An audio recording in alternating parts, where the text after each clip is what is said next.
Hello students, आज की इस वीडियो में हम करेंगे scope, importance and limitations of statistics.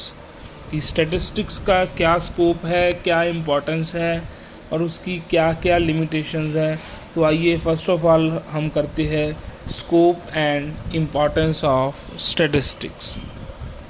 अगर हम बात करें स्टैटिस्टिक्स की तो ऑलमोस्ट हर एक फील्ड में, ह्यूमन लाइफ के जितने भी फील्ड्स हैं, ऑलमोस्ट हर फील्ड में स्टैटिस्टिक्स यूज़ होता है। तो स्टैटिस्टिक्स क्या है, ह्यूमन लाइफ में बहुत ही ज़्यादा इम्पॉर्टेंट है। किस किस फील्ड में स्टैटिस्टिक्स इम्पॉर्टेंट है वो हम आगे स्टडी करेंगे। फर्स्ट ऑफ ऑल है स्टैटिस्टिक्स इन प्लानिंग, सेकंड है स्टैटिस्टिक्स इन मैथमेटिक्स, थर्ड है स्टैटिस्टिक्स इन इकोनॉमिक्स, फोर्थ है statistics in social science, fifth है स्टैटिस्टिक्स इन कॉमर्स, सिक्स्थ है स्टैटिस्टिक्स इन बैंकिंग, सेवन्थ है statistics in industrial management, eighth है statistics in natural and physical science and last is statistics in research work. ये सारे fields हैं जिनमें statistics use होता है। ये सभी के सभी फील्ड्स अपनी अपनी स्टडी में स्टैटिस्टिक्स को यूज़ करते हैं। तो आगे हम एक एक करके इन सभी को पढ़ेंगे। First point is statistics in planning. Planning में जो स्टैटिस्टिक्स है उसका बहुत मेजर रोल है। चाहे वो बिज़नेस की प्लानिंग हो या गवर्नमेंट की प्लानिंग हो, प्लानिंग का जो बेस है वो हमें स्टैटिस्टिक्स से ही मिलता है। आज का जो युग है वो प्लानिंग का युग है, प्लानिंग का दौर है। हर तरह की ऑर्गेनाइजेशन, चाहे वो गवर्नमेंट ऑर्गेनाइजेशन है, चाहे वो प्राइवेट ऑर्गेनाइजेशन है, अगर वो अच्छा काम करना चाहती है तो उसको सबसे पहले पॉलिसीज़ बनानी पड़ेंगी और पॉलिसीज़ बनाने को ही प्लानिंग बोलते हैं। पॉलिसीज़ तब बनेगी जब हमारे पास कोई डाटा है, और वो डाटा कहाँ से आएगा? स्टैटिस्टिक्स से। अच्छी एडमिनिस्ट्रेशन करने के लिए, एफिशिएंट तरीके से ऑर्गेनाइजेशन को चलाने के लिए हमें स्टैटिस्टिक्स की ज़रूरत है। ऑलमोस्ट हर एक कंट्री, वर्ल्ड की हर एक कंट्री अपनी इकोनॉमिक डेवलपमेंट के लिए प्लानिंग करती है और प्लानिंग के लिए उसको डाटा चाहिए होता है। डाटा कौन सा? प्रोडक्शन से रिलेटेड डाटा, कंजप्शन से related data, birth rate, death rates, investment के बारे में डाटा, या लोगों की कितनी इनकम है, ये सारा डाटा हमारे पास होना चाहिए, तभी प्लानिंग अच्छे तरीके से हो सकती है। तो कहने का मतलब कि जो स्टैटिस्टिक्स है वो प्लानिंग में मेजर रोल प्ले करता है। नेक्स्ट है स्टैटिस्टिक्स इन मैथमेटिक्स। एक कॉर्नर की डेफिनेशन है, statistics is a branch of applied mathematics which specialise in data. कि जो स्टैटिस्टिक्स है वो मैथमेटिक्स की ही एक ब्रांच है। तो बिना स्टैटिस्टिक्स के मैथमेटिक्स भी क्या है? इनकम्प्लीट है। Statistics is intimately related to and essentially dependent on mathematics. The modern theory of statistics has its foundations on the theory of probability, which in turn is a particular branch of mathematics. जो statistics है, आज का statistics है, वो probability की theory पे dependent है, और जो probability है वो mathematics का ही एक पार्ट है। तो मैथमेटिक्स में स्टैटिस्टिक्स का और स्टैटिस्टिक्स में मैथमेटिक्स का जो है वो मेजर रोल है। दोनों ही एक दूसरे के बिना इनकम्प्लीट है। तो स्टैटिस्टिक्स और मैथमेटिक्स दोनों ही एक दूसरे पे डिपेंडेंट है। Next point is statistics in economics. जो स्टैटिस्टिक्स है वो इकोनॉमिक्स में भी यूज़ होता है।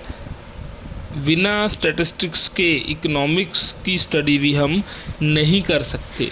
इसीलिए आपने जब +1 या +2 में इकोनॉमिक्स सब्जेक्ट पढ़ा था तो उसमें कुछ चैप्टर स्टैटिस्टिक्स के भी होते हैं।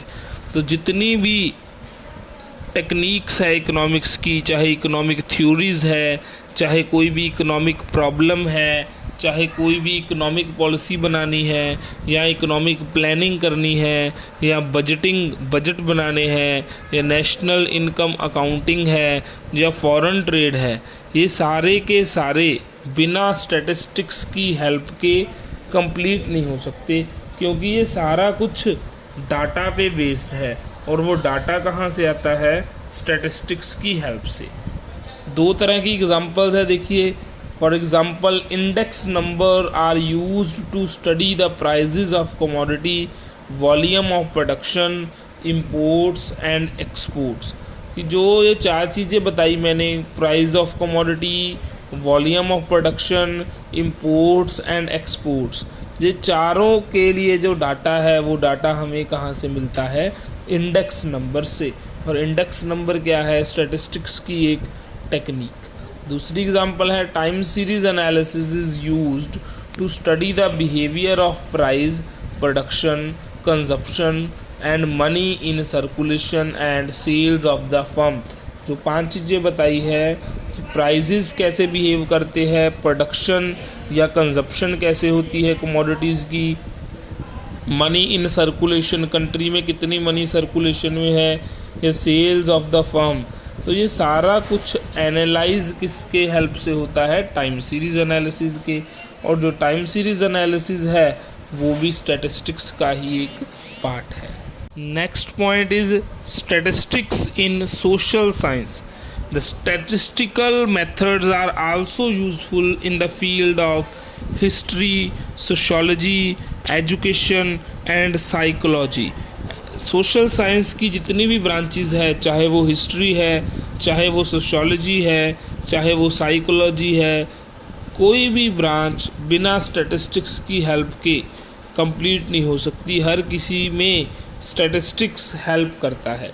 एग्जाम्पल के लिए, in the field of politics, statistics is used to evaluate the effects of the policies of the government. अगर हम पॉलिटिक्स की बात करें कि गवर्नमेंट जितनी भी पॉलिसीज़ बनाती है, उन पॉलिसीज़ का गवर्नमेंट के ऊपर क्या इफ़ेक्ट पड़ता है, वो इफ़ेक्ट स्टडी करने के लिए हमें स्टैटिस्टिक्स की ज़रूरत पड़ती है। दूसरी example, in history the record of all the past events is maintained with the help of descriptive statistics. Descriptive statistics की हेल्प से हिस्ट्री के जितने भी पास्ट इवेंट्स है वो सारे के सारे इवेंट्स स्टडी किए जाते हैं। तो हिस्ट्री में भी स्टैटिस्टिक्स एक मेजर रोल प्ले करता है।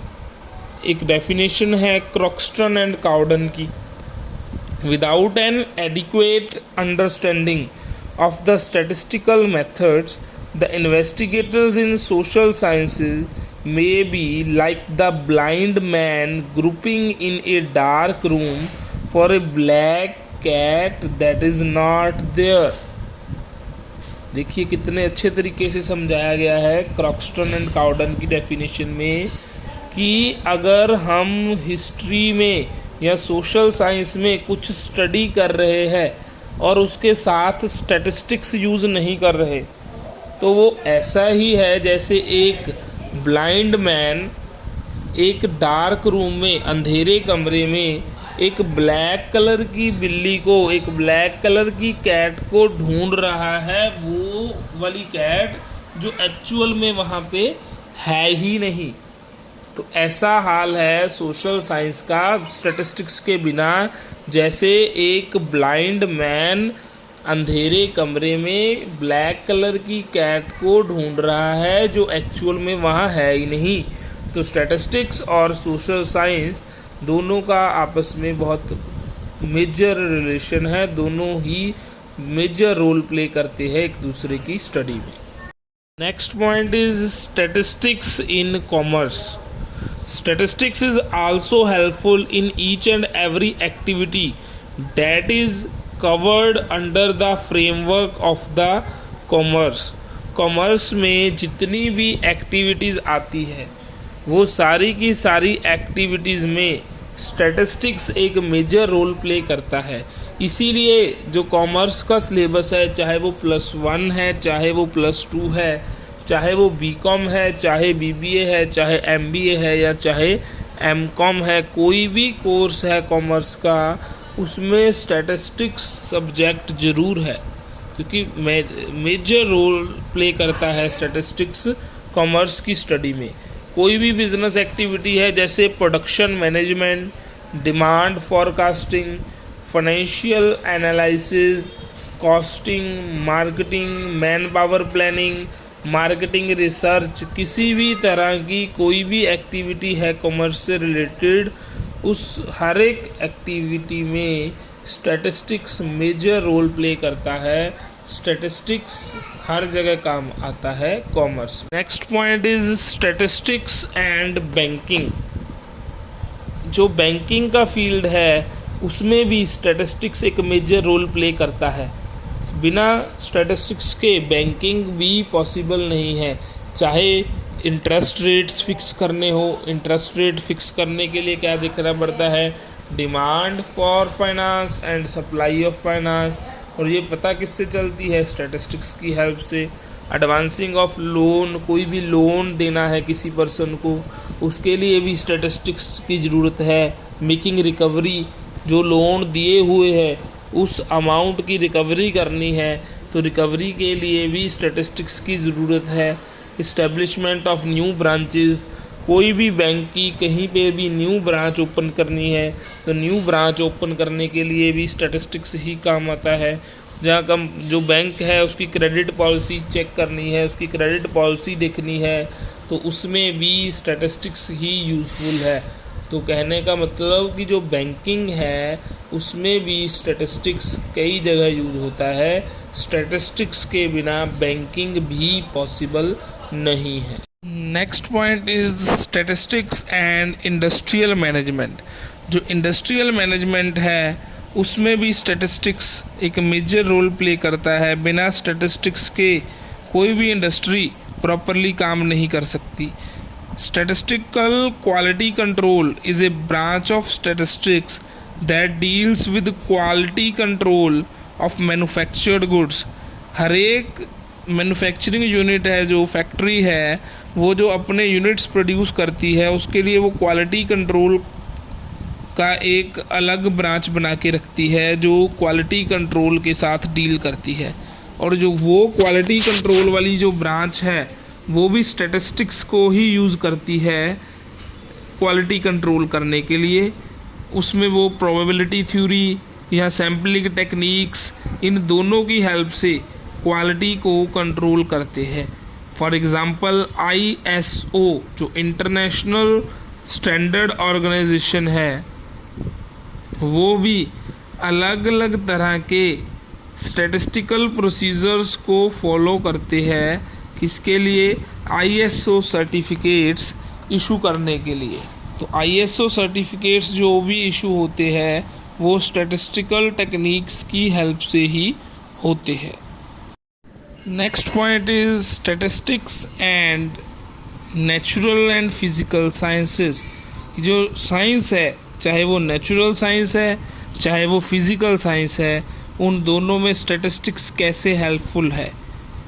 नेचुरल साइंस में आती है बायोलॉजी, जूलॉजी, मेडिसिन, मिट्रोग्राफी एक्सेट्रा। इन सभी में स्टैटिस्टिक्स हेल्प करता है, क्योंकि जो एक्सपेरिमेंट्स है वो स्टैटिस्टिक्स, डिस्क्रिप्टिव स्टैटिस्टिक्स की हेल्प से ही किए जाते हैं। और कोई भी कंक्लूज़न निकालना हो या डाटा को एनालाइज करना हो, उसमें भी स्टैटिस्टिक्स हेल्प करता है।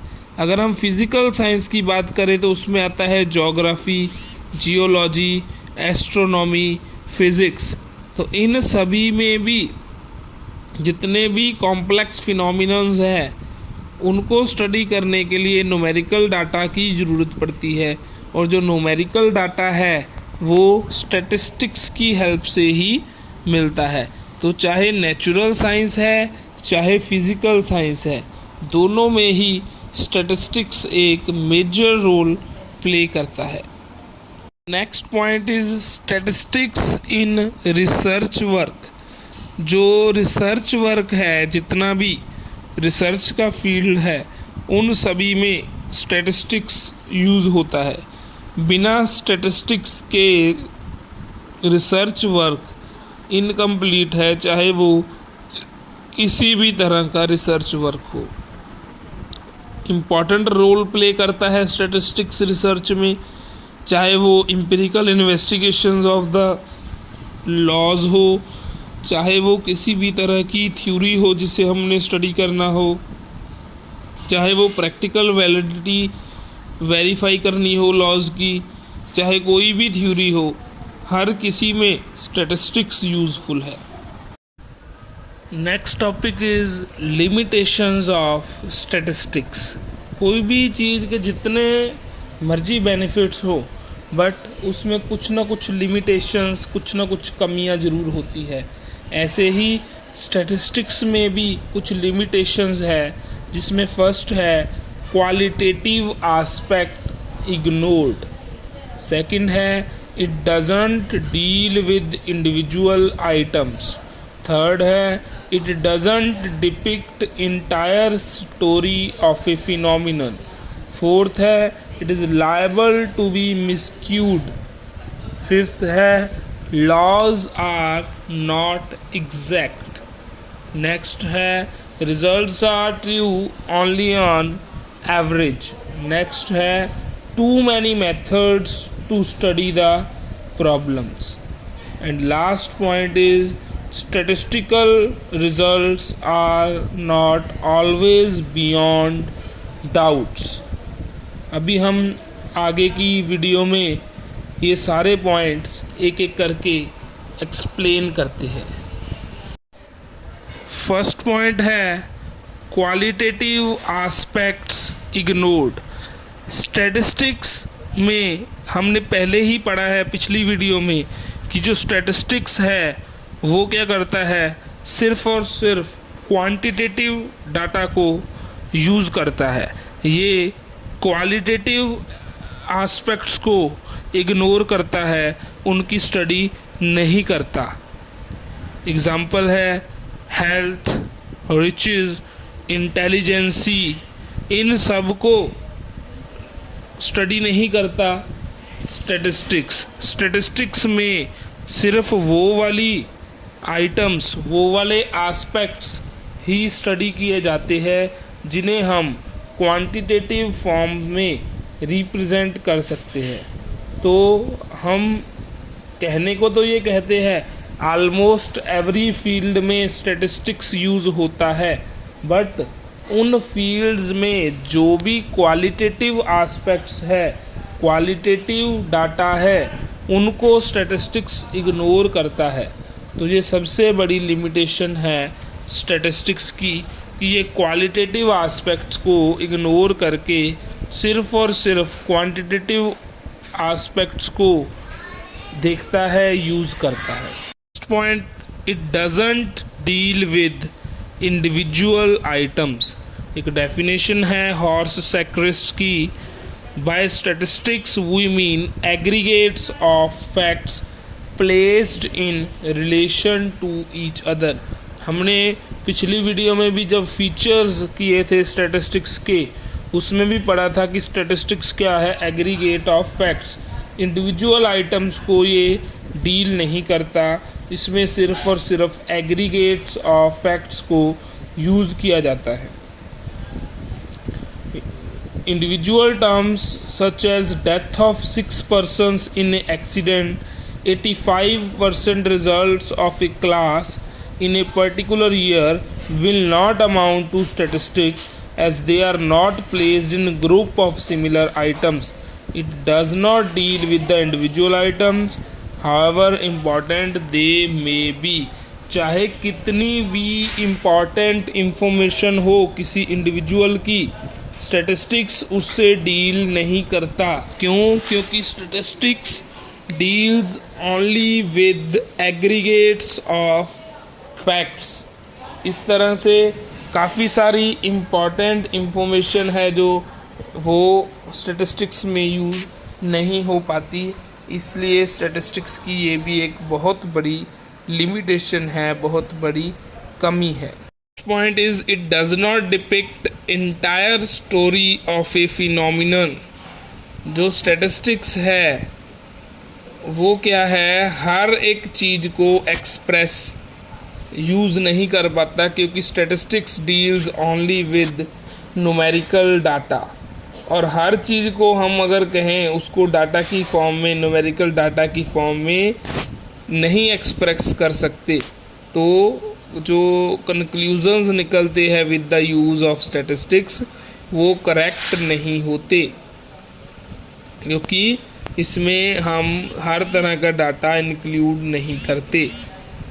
कुछ सोशल फैक्टर्स होते हैं like parents, economic condition, education, culture, region, administration और बाय द गवर्नमेंट, ये सारे के सारे उसमें इंक्लूड नहीं हो पाते। तो अगर ये सारे फैक्टर्स उसमें इंक्लूड नहीं हो पाते, क्योंकि इनमें से कुछ क्वांटिटेटिव है और कुछ क्वालिटेटिव है, जब हम क्वालिटेटिव फैक्टर्स को, क्वालिटेटिव डाटा को इग्नोर कर देते हैं तो जो आंसर है वो हमारा 100% करेक्ट नहीं आ पाता।